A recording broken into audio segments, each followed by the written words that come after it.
भाई अली साहब गौर साहब आप आगे आ जाइए। गौर साहब किधर गए? गौर साहब नहीं आप उधर आ जाएं। ये गौर साहब इधर जगह दे। डेक्स ना हिले आप इधर आ जाए। डेक्स ना हिले सर, डेक्स ना हिले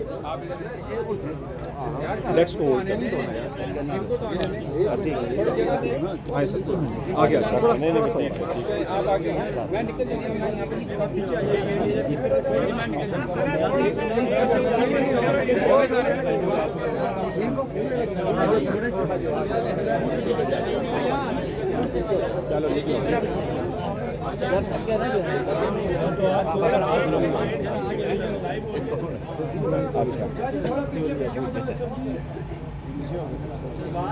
1 मिनट दीजिएगा, लाइव को ऑन हो रहा है।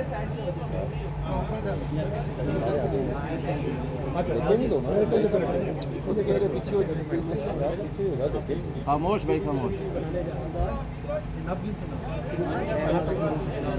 कथा कौन रेडी शुगर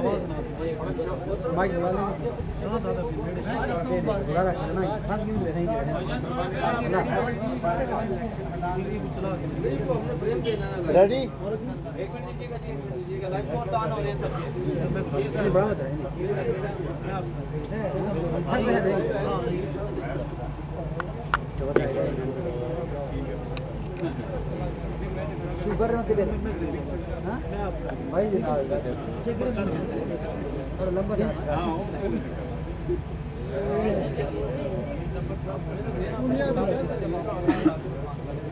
बताइएगा जी, बिस्मिल्लाह करें।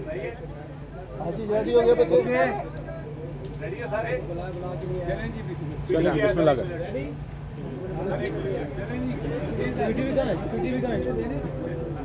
बिस्मिल्लाहिर्रहमानिर्रहीम। आज पाकिस्तान की तारीख़ का बहुत अहम मुकदमा इलेक्शन कमीशन ऑफ पाकिस्तान के सामने समाअत के लिए फ़िक्स था। इशू जो मसला इलेक्शन कमीशन ऑफ पाकिस्तान के सामने उठाया गया था कुछ लोगों की तरफ से, वो ये था कि जो इंट्रा पार्टी इलेक्शंस हुए हैं पीटीआई के, वो दुरुस्त नहीं हैं।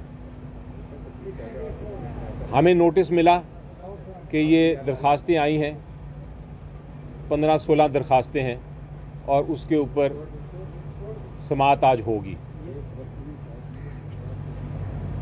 जो इलेक्शन एक्ट 2017 है वो बड़ा वाज़ेह है।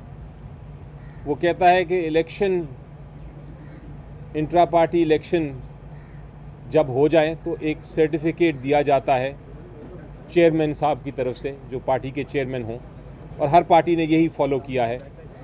वो सर्टिफिकेट जब दे दिया जाए तो इलेक्शन कमीशन को उसको मानना पड़ता है और उसके बाद इलेक्शन कमीशन ऑफ पाकिस्तान का कोई इख्तियार नहीं है कि वो ये फ़ैसला करे कि इलेक्शन में कोई इश्यूज़ हैं। वो कोई इलेक्शन कमीशन ऑफ पाकिस्तान कोई अदालत नहीं है कि वो उसको एग्ज़ामिन कर सके या देख सके कि इलेक्शन दुरुस्त है कि नहीं।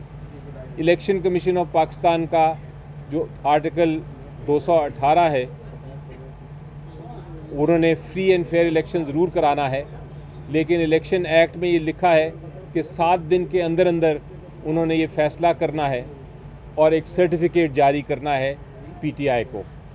आज 7 दिन गुजर गए थे, तो सबसे पहले तो मैंने इलेक्शन कमीशन ऑफ पाकिस्तान से ये दरख्वास्त की कि 7 दिन गुजर गए हैं, आप सर्टिफिकेट इशू कर दें कि इलेक्शन हो गया है और उसके साथ जो बल्ला है उसका निशान पीटीआई को एलोकेट कर दें। क्योंकि आप ये नहीं कर रहे, 7 दिन डिले होंगे तो आपकी इलेक्शन कमीशन ऑफ पाकिस्तान की जो साख है, जो रेपुटेशन है, उसको बहुत बड़ा नुकसान पहुंचेगा। ऑलरेडी लोग बातें कर रहे हैं कि शायद आप, इलेक्शन कमीशन ऑफ पाकिस्तान को मैंने कहा कि लोग बातें कर रहे हैं कि शायद आप किसी तरह से कोशिश कर रहे हैं कि बल्ले का निशान पीटीआई को ना मिले और पीटीआई इलेक्शन से बाहर रहे। इस पे बहरहाल इलेक्शन कमीशन ऑफ पाकिस्तान ने कहा कि नहीं, हमें रेपुटेशन का ख्याल है अपनी, हम इसका जल्द फैसला करेंगे। और ये भी कहा इलेक्शन कमीशन ऑफ पाकिस्तान ने कि ये मसला हमारे और आपके दरमियान है। लेकिन दूसरा मसला जो है, जो जहाँ तक ताल्लुक़ है, ये जो 14-15 दरख्वास्तें जिन्होंने दी हैं, उनके बारे में आप क्या कहते हैं? जो 14-15 दरख्वास्तें जिन्होंने दी थी, उन्होंने आज इनकार कर दिया, उन्होंने आज बहस नहीं की इलेक्शन कमीशन ऑफ पाकिस्तान के सामने, बल्कि मज़ीद वक्त मांग लिया। हमने इलेक्शन कमीशन ऑफ पाकिस्तान को कहा कि आप वक्त ना दें, ऑलरेडी आपके पास सिर्फ 7 दिन हैं और ये आप वक्त देंगे तो और अभाम पैदा होगा। आपने शेड्यूल अनाउंस करना है जनरल इलेक्शन का, और जितनी ताख़ीर हो रही है हमें बल्ला मिलने में, उतना एक पॉलिटिकल पार्टी को नुकसान हो रहा है। और जो इलेक्शन कराने की आपकी ज़िम्मेदारी है फ्री एंड फेयर, वो आप ज़िम्मेदारी पूरी नहीं कर पा रहे, तो आप इनको वक्त ना दीजिए। लेकिन बहरहाल 2 दिन का वक्त दे दिया इलेक्शन कमीशन ऑफ पाकिस्तान ने कि 2 दिन के बाद यानी परसों उनकी दरख्वास्तों पे बहस होगी। उनकी दरख्वास्तों पे हमारा बड़ा क्लियर मौक़िफ़ है। सबसे पहले तो जो जिन्होंने दरख्वास्तें की हैं वो हमारी पार्टी के मेंबर्स नहीं हैं, वो वोटर्स नहीं हैं। नंबर 2, उन्होंने कभी भी कोई एप्लीकेशन नहीं दी। इलेक्शन कमिश्नर जो हैं पीटीआई के, वो मेरे साथ ही खड़े हैं, उनको कोई दरख्वास्त नहीं दी कि हम इलेक्शन लड़ना चाहते हैं। उन्होंने नॉमिनेशन पेपर्स भी नहीं हमारे से हासिल किए। उसके बावजूद हमने पूरा मौका दिया। आपको याद होगा कि जुमे के दिन हमने प्रेस कॉन्फ्रेंस की थी। जुमा था या जुमेरात थी? जुमे के दिन हमने प्रेस कॉन्फ्रेंस की थी, जिसमें हमने कहा था बुध को बल्कि प्रेस कॉन्फ्रेंस की थी, जिसमें हमने कहा था कि हफ्ते को इलेक्शंस हो रहे हैं। वो कॉन्फ्रेंस जो थी, वो उसमें प्रेस कॉन्फ्रेंस में पूरी पाकिस्तान ने सुनी उसको, और हर एक को पता था कि इलेक्शन होने लगे हैं। अब किसी का आके ये कहना कि हमें तो पता ही नहीं चला कि इलेक्शन कब हुए, वो भी बिल्कुल नाजायज़ और गलत बात है। वो एक ऑलमोस्ट झूठ है। इसी तरह हमने हमारे मुताबिक ये जो दरख्वास्तें हैं, इलेक्शन कमीशन ऑफ पाकिस्तान को इनको मुस्तरद कर देना चाहिए था।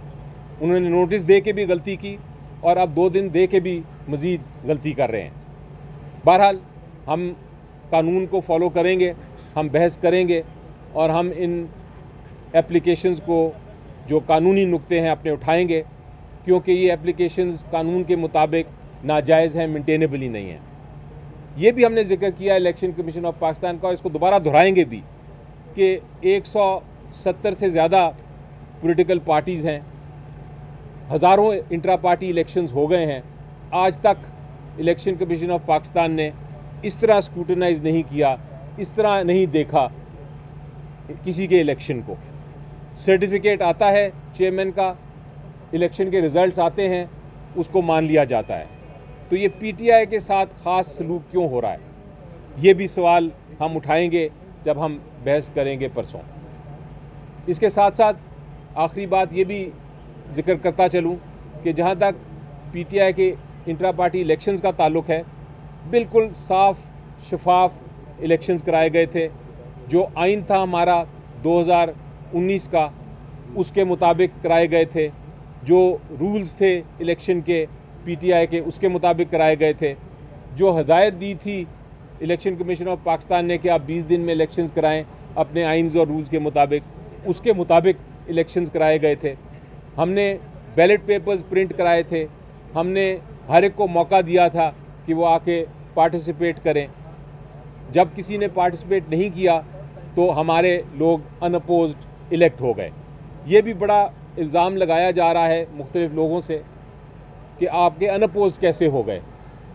तो उसका जवाब मैं ये देता हूँ कि अगर कोई आपके ऑपोजिट आए ही ना इलेक्शन लड़ने, तो फिर वो अनअपोज्ड ही होता है, चाहे वो कोई भी इलेक्शन हो।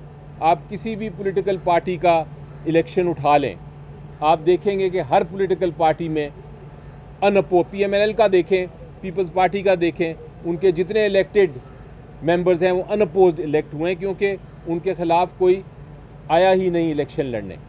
तो ये कहना कि अनअपोज्ड इलेक्शन अलाउड नहीं है कानून में, ऐसी कोई बात नहीं। अनअपोज्ड इलेक्शन हमारे आइन के मुताबिक भी हैं और रूल्स के मुताबिक भी हैं, और उसके अलावा इलेक्शन एक्ट 2017 में भी कोई उस किस्म की बात नहीं। इलेक्शन एक्ट 2017 कहता है कि हर पार्टी अपने अपने मंशूर अपने अपने रूल्स के मुताबिक इलेक्शन कराएगी और इलेक्शन कमीशन ऑफ पाकिस्तान का कोई इख्तियार नहीं है कि वो इलेक्शन को किसी तरह भी चैलेंज करे या उसको एग्जामिन करे। उनका सिर्फ काम ये है देखना कि क्या इलेक्शन हुए या नहीं हुए।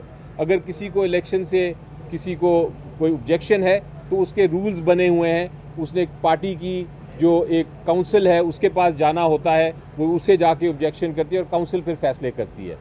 इलेक्शन कमीशन ऑफ पाकिस्तान अदालत नहीं है कि वो कोई उसको ऑब्जेक्शन पिटिशन फाइल करें और वो ट्रायल करे और ट्रायल के बाद वो इलेक्शंस को एग्जामिन करे जिस तरह हो रहा है ये मामला।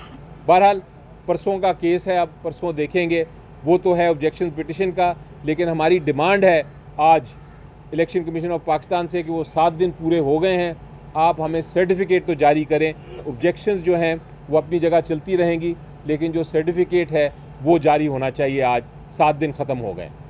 Thank you. मैं एक मिनट जी जी जी। बिस्मिल्लाहिर्रहमानिर्रहीम।